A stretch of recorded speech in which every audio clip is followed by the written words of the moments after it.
Il va donc se marier en 1924 et le grand moment, c'est ce changement d'activité dans les années 30 où il va devenir cafetier. Alors, je pense, d'après les anciennes, cafetier, épicier, buraliste, d'après ce qu'on peut voir des photographies anciennes.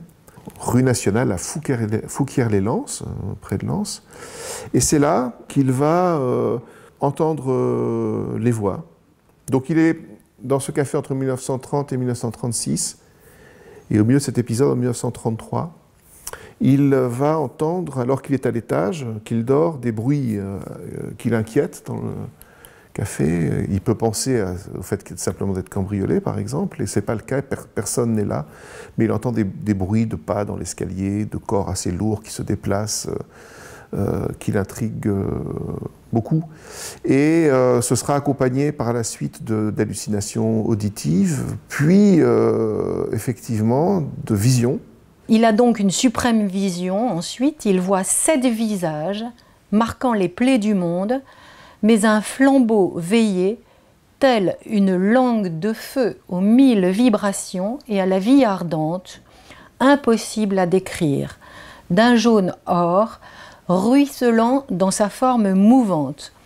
N'était-il pas l'esprit, la force qui transforme, dominant la matière pour tout ramener à Dieu dans le cycle des transmutations? C'est alors que l'ordre de peindre est donné par une voix impérieuse. Tu dois peindre, tu dois exécuter une toile de 4 mètres sur 2 et te mettre à l'œuvre avant fin juillet. 31 juillet 1933. Je pense qu'il y a une symbolique des chiffres qui est importante. 33, il a 30 ans, c'est le 37-33 juillet, donc cette figure lui apparaissent. Ça me fait penser aux 33 ans d'ailleurs de Le Sage, quand il rencontre son astrologue. Il y a quelque chose, ça c'est sûr, à cet endroit-là. Il y a un nœud important.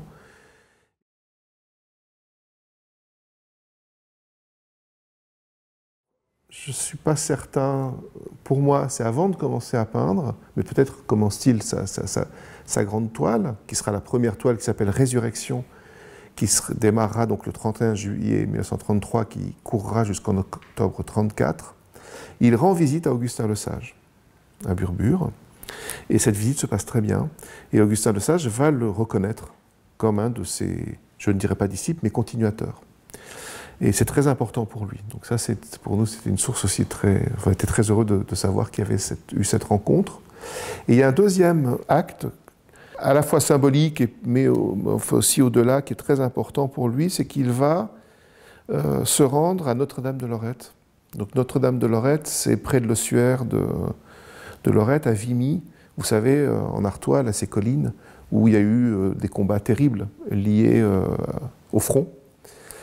Et où il y a un ossuaire fantastique, immense. Et donc c'est aussi, avant de s'engager dans la peinture, c'est dans la pensée des morts et des sacrificiés, des victimes de la Première Guerre mondiale.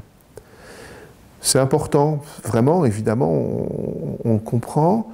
On comprend aussi que c'est la pleine période de Le Sage. Je veux dire, c'est les grandes œuvres de Le Sage, enfin, il y en aura beaucoup, et avant et après, mais ces années 30, c'est très très prolixe. Années 30 aussi, c'est le moment où finalement, il fallait un peu de temps, mais on continue et on finit d'édifier les grands monuments aux morts. Il y en aura un d'ailleurs à Vimy. Cette architecture qui célèbre, qui demande de se souvenir de ces victimes, des gens qui sont sacrifiés au front. On peut trouver des analogies formelles entre certains de ces monuments, par exemple, et certains types de compositions, chez Le Sage comme chez Simon, et chez Crépin aussi, finalement. Ça, c'est un peu en aparté. Alors, qu'est-ce qu'il fait, Simon? Ben, c'est un peu comme Le Sage, sauf que il commence par une très grande toile. Sauf que lui, il le choisit. Il va, alors il sera aussi guidé par les esprits dans la réalisation de son œuvre.